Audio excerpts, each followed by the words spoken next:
Patch number 8 details was just announced a few weeks ago, and Larian just gave us our early Christmas presents in the form of some confirmed content that we'll be getting for next year. I've already covered the breakdown of the details in my patch number 8 video. Basically, we got confirmation of crossplay with cross progression, so everyone can play together regardless of platforms. Photo mode that feels more like a mini photo editor, those two features are already pretty cool, but Larian decided to increase our play times once again by adding 12 new confirmed subclasses to patch number 8, and it's absolutely free. Emphasizing on the free here, where other companies would easily monetize this type of content. I'm certainly not pointing any fingers here. Diablo 4. So for today, we're going deep into learning more about the 12 new subclasses to know what makes them unique, or maybe give us an idea on what subclasses that we'll be rolling with at patch number 8. Lucky for us, we already have some confirmed sources, as most of the classes are already from the D&D sourcebook, and most likely Larian will be playing around the concept of the class, tweak them to fit the Baldur's Gate 3 playstyle and systems. I'll also include class features that exceed the vanilla cap from level 12 because why not? That being said, let's get started. We're gonna start off our list from the spellcaster, that is the Sorcerer Shadow Magic. You are a creature of a shadow, where your magic comes from the Shadowfell itself. The power of shadow magic casts a strange and sinister aura over your physical presence. By harnessing the art of shadow manipulation and control, you're able to imbue your soul with the very power to corrupt or destroy life itself, wielding it for the power to save others or be devoured by the darkness with just the flick of your wrist. The unique aspects of shadow magic gives you abilities like Eyes of Darkness. From level 1, you'll have access to dark vision with a range of 120 feet baseline as a class feature. When you reach level 3, you'll learn a unique darkness spell which does not consume spell slots. Instead,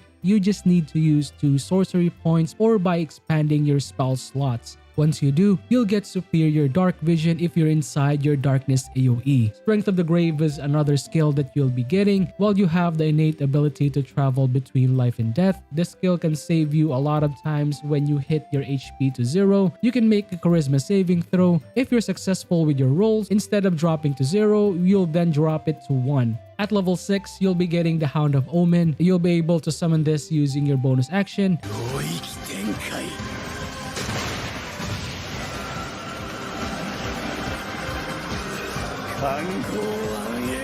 Basically has the specifications of the wolf summon. If you're able to summon this creature, it will have temporary hit points equal to half of your sorcery levels. It can also move through creatures and objects by facing through them, and it may also have Shadow Step, freedom of movement. Shadow Skill is an ability that you'll be acquiring if ever you exceed level 12. You'll be able to use the Shadow Walk, which is a version of the Shadow Step from the monk. This will let you teleport to shadowy and dark areas using your bonus actions. The ultimate power of the Shadow Magic is the Umbral form. This will let you turn into a shadowy character like the ones from World of Warcraft, giving you physical resistance and enhanced shadow spells. Another class that manipulates the Shadowfell is the Hexblade Warlock. You have made a pact with a corrupting force to imbue your weapons with dark energy. Many Hexblade Warlocks create weapons that emulate those from the Shadowfell. Others forgo arms, content with the weave and dark magic plane using their spell casting abilities. The Hexblade utilizes different curses to destroy their enemies and turn them into mindless minions from the shadow. Some of these abilities are acquired at level 1, which is the Hexblade Curse. You'll have the ability to curse your enemies using your bonus action. This works like the regular hex that we get from the Warlock, but this one gives you a lot of benefits. Like for example, you'll be gaining bonus to your damage rolls against cursed targets. Your bonuses will be equal to your proficiencies. Any attack rolls that you make against your cursed target is a critical hit. If the cursed target dies, you will gain your hit points equal to your Warlock level plus your charisma modifiers, as well as the ability to use Hexblade Curse once again. You'll also get the Hex Warrior at level 1. You'll gain proficiency with your medium armor, shields, and martial weapons by channeling your mystical abilities. When you attack with that channeled weapon, you can use your charisma modifier to attack and use your damage rolls. The benefit will last for as long as you have this weapon equipped. If you are able to unlock the Pact of the Blade, you will have a stronger version of this ability as well. A Cursed Spectre is unlocked at level 6. You can place a curse on the soul of the person you slay, temporarily binding them to your service. When you slay a humanoid, you can activate the curse and bring them back as a specter. I'm not really sure if this is gonna work with bosses and mini-bosses though. When the specter appears, it gains temporary hit points equal to your warlock levels. You can also gain control of it, and the Spectre remains in your service until the end of your next long rest. At level 10, you'll be able to unlock Armor of Hexes. When your cursed target of your Hexblade hits you with an attack roll, you can use your reaction to roll and make that attack a guaranteed miss. The ultimate skill of our Hexblade is the Master of Hexes. You can unlock this at level 14. This will give you the ability to spread your Hexblade curse to other slain creatures while benefiting from the Hexblade curse effects. 領域展開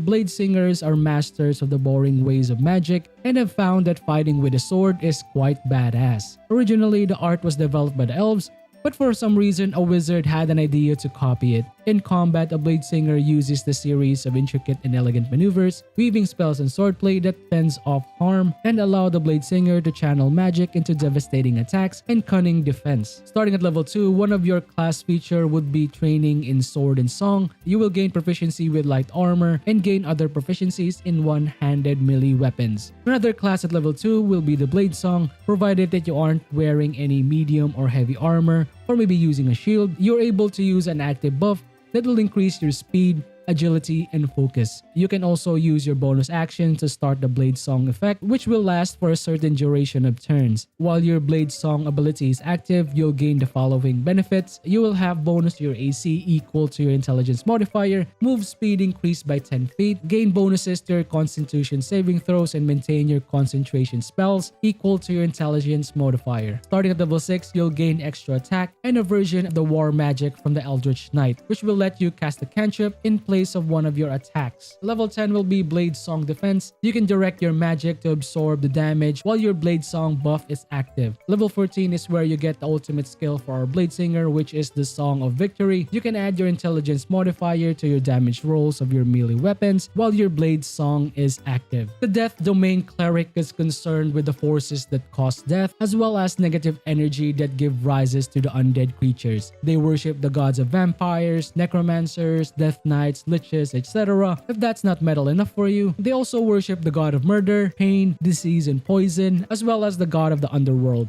At level 1 baseline, you will have the ability Reaper. You learn one of your necromancy cantrips, which is Bone Chill, for free. When you cast this necromancy cantrip that normally has one target, the spell can instead have 2 creatures within its range. At level 2, you can unlock your Channel Divinity. You can use this ability to destroy another creature's life force by just your mere touch. When you hit a creature with your melee attack, your Channel Divinity can add additional necrotic damage to that said attack. Level 6 will be Inescapable Destruction. Your necrotic powers gets even more powerful, letting your necrotic damage dealt by your cleric spells and Channel Divinity ignore necrotic resistance. At level 8, you'll have the necrotic version of the Divine Smite, letting you infuse your weapons with necrotic damage. For the final ability of the Death Domain Cleric, that will be the improved Reaper at level 17. When you cast any necromancy spells that only has one target, you're able to target 2 creatures instead of 1. Basically, it works like the meta magic twin spell of the sorcerer class. Circle of the Star Druids are able to draw from the power of starlight. Many druids of this circle have kept records of the constellations and star effects on the world. Some groups even documented these observations, which serves as enigmatic libraries of lore. They'll have access to different constellation-based abilities like Star Map at level 2.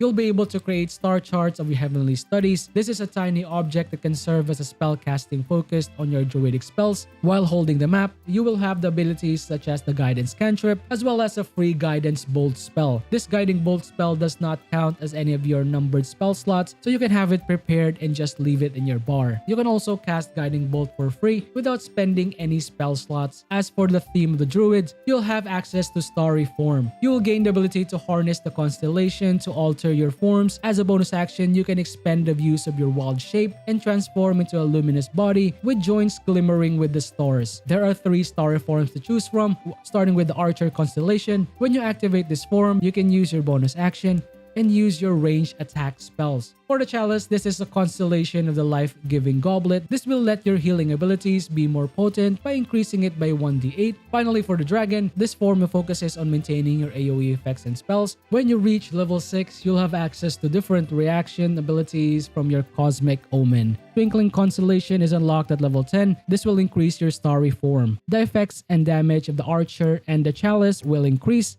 If the Dragon is active, you'll have flight and hover abilities. Full of Stars is our ultimate ability for this subclass. Your starry form becomes partially incorporeal, giving you resistance to bludgeoning, piercing, and slashing damage. Arcane Archers are some of the most elite warriors among the elves. They stand watch over the fringes of the elven domain, keeping an eye on trespassers and using their magic-infused arrows to defeat their enemies, long before they can even reach the elven settlements. Over the centuries, the methods of the elven archers have been learned by the members of other races who can also balance arcane aptitude with archery. At level 3, you have access to the Arcane Archer lore, where you gain proficiencies on arcane in nature skills. Also at level 3, you'll learn to unleash special magical effects with some of your shots. This ability scales with your levels. That means that whenever you reach thresholds like 7, 10, 15, and 18, the skill will also improve along with your fighter class. You'll gain the ability to infuse magic arrows such as curving shot that ignores terrain, access to arcane shot features from different schools of magic that adds additional damage based on your charisma modifiers, like banishing arrows from the Abjuration School that is able to banish your foes to the astral plane, beguiling arrow from the Enchantment School causing charm and psychic damage, bursting arrow from the School of Evocation. The arrow detonates after your attack, enfeebling arrow from the Necromancy School for weapon attack debuffs and necrotic damage, grasping arrow from the Conjuration that summons a grasping vine to bind your targets, piercing arrows from the Transmutation School that ignores space and distance, seeking arrow from the Divination that turns your arrows into heat-seeking missiles. For the final one is the Shadow Arrow from the Elysian School, which can blind targets and deal continuous psychic damage. The Way of the Drunken Master teaches his students to move with jerky motion and unpredictable movements of a drunkard. The Drunken Master's erratic and confusing movements are used to conceal perfectly executed attacks, dance of blocks, parries, advances, attacks, and retreats. The Drunken Master is able to hide its mastery of the arts in a sway of chaotic motions to deal swift and fluid attacks. Popularized by the famous Jackie Chan's Drunken Master movies, which was also inspired by Rock Lee's drunken style from Naruto, Lee has been my favorite character since ever, till they nerfed him to the ground and turned everyone into planet-destroying gods. Level 3 is where you'll able to learn the Drunken Techniques, which is a version of the Fury of Blows. Whenever you use this ability, you gain the benefits of the disengaging action. This will prevent any opportunity attacks and also increase your move speed. Tipsy Sway is unlocked at level 6, so you will be gaining the following abilities. That will be leap to your feet. When you're knocked prone, you can stand up by spending 5 feet of movement rather than half of your move speed. Another skill is the redirected attack. When a creature doesn't connect with its melee attack, you can spend your 1 key points as a reaction to cause that attack to hit another creature of your choice. At level 11, you'll get the Drunkard's Luck. As for the confirmed skills from Baldur's Gate 3, we have the Alcohol Intoxication that increases your AC and hit chances, Intoxicating Strike that spreads the drunk debuff and decreases your opponent's hit chances. Intoxicating Frenzy is the ultimate skill of a Drunken Master. You'll gain the ability to make overwhelming number of attacks using a group of your enemies, provided that you attack different targets in that turn. Barbarians who walk the path of the giant draw strength from the space of the primal forces of those giants. The rage of this barbarian surges them with elemental power and grow in size. Some look like oversized versions of themselves, taking in the elemental powers of their giant ancestors to grant magical imbuements to their weapons and crush their foes. At level 3, you'll be granted by the giant's power. This will let you have some druidic proficiencies and a free cantrip. The giant's havoc will also be unlocked as you rage. This will let you pull on the strength of the primal might of those giants, transferring you into a hulking force of destruction. You'll have access to skills while you rage, such as the crushing throw. The giant's stature is a rage passive. You don't only turn yourself into a raging monster, you'll be able to increase your size and can even stack with other size modification spells like Enlarge, Elixir of Colossus, or the giant form from the Balduran's Greatsword. At level 6, you unlock the Elemental Cleaver, which will let you imbue your weapons with various elemental damage like fire, ice, thunder, lightning, acid, and poison. Mighty Impale is at level 10. This is a strong version of your throw skill, where you gain advantage of your size to turn anything you hurl into weapons of death. Level 14 is the ultimate skill of your Path of the Giant, making your size much bigger. You are now able to throw large creatures such as Steel Watchers, Golems, or any other small creatures, plus your Mighty Impale and Elemental Cleaver gets even stronger. Swashbucklers are focused on the art of the blade, where they rely not only on speed and elegance,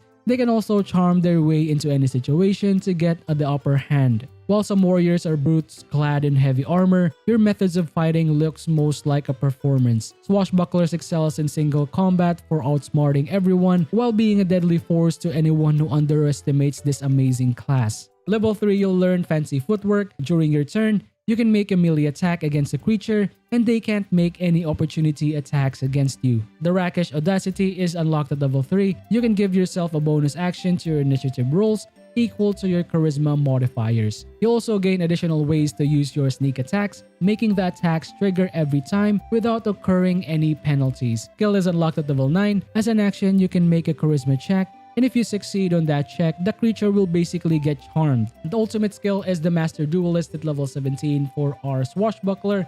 Your Mastery of the Blade lets you turn your failures into success. If you miss an attack roll, you can re-roll it again with an advantage. You are a master of the swarm, having a deep connection to the nature spirits themselves. The swarms become a potent force in the battlefield, as well as a useful company for our ranger. Swarmkeepers are mostly outcasts, keeping to themselves and attending the swarm rather than dealing with the discomfort of others. If the Swarmkeeper is provoked, your enemies will soon know how horrifying an agitated swarm can be. The Swarmkeeper can command creatures to bring horror of pestilence to anybody that disturbs its way of life. At level 3, a swarm of intangible nature spirits can bond itself to you and assist you in combat. The swarm abilities that are confirmed for Baldur's Gate 3 is the Cloud of Jellyfish, which will offer some lightning damage, Flurry of the Moths, which will also deal psychic damage, and the final one is the Legion of Bees, which will deal piercing damage. Other unique spells of the Swarmkeeper is the Swarmkeeper Magic, which will unlock some druidic spells. The Withering Tide at level 7 lets your swarm lift you from above flight.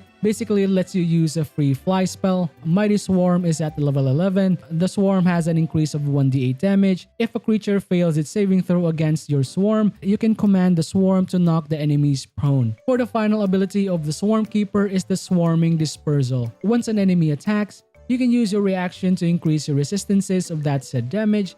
You also gain an ability of a Swarmkeeper to basically teleport around. The Oath of the Crown Paladins are the guardsmen, sentinels, or the policemen of the D&D world. They are the type of paladins who swear the oath to dedicate themselves to serving society in a particular way, such as abiding law and order to hold the society together. Oath of the Crown Paladins are the most righteous and law-abiding citizens that you can ever meet. They follow tenets of law, loyalty, courage, and responsibility, which is called the Tenets of the Crown. At level 3, you'll gain the following 2 channel divinities, starting with the Champion's Challenge. This will work like the compelling duel spell, but on steroids, because it challenges all of the creatures in an area to target the caster. This is gonna be perfect as a tank. As for the other one is the Turn the Tide. This is a wide AoE spell for your allies that can also get stronger with your charisma modifier.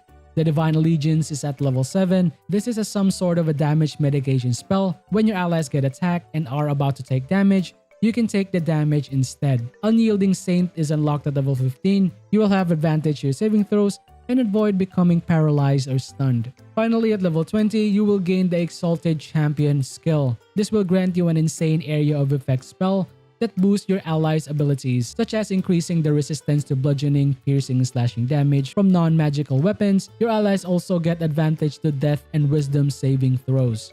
College of Glamour are the masters of the drip. They basically live and breathe charisma, and are also the perfect embodiment of who needs to deal damage or bust out some spells while you look fly as fuck. These bards of this college are regarded as a mixture of awe and fear. They can even charm ferocious dragons to do their bidding. The same magic allows them to quell beasts and bend the minds of anyone who listens to their words. Mantle of Inspiration is unlocked at level 3. You'll gain the ability to weave Song of the Fae magic and imbuing your allies with vigor and speed. As a bonus action, you can expend one of your bardic inspirations to grant temporary hit points to your allies. You'll also get Enthralling Performance, where you use your exceeding charisma to charm your foes, where each of your targets must succeed a wisdom saving throw against your spell save DC or get charmed by your overwhelming charisma. At level 6, you'll get the skill the Mantle of Majesty. You can cast the spell command without expanding your spell slots. For the final spell is the Unbreakable Majesty at level 14. When a creature tries to attack you in its first time, the attacker must make a charisma saving throw against your spell save DC. If they fail,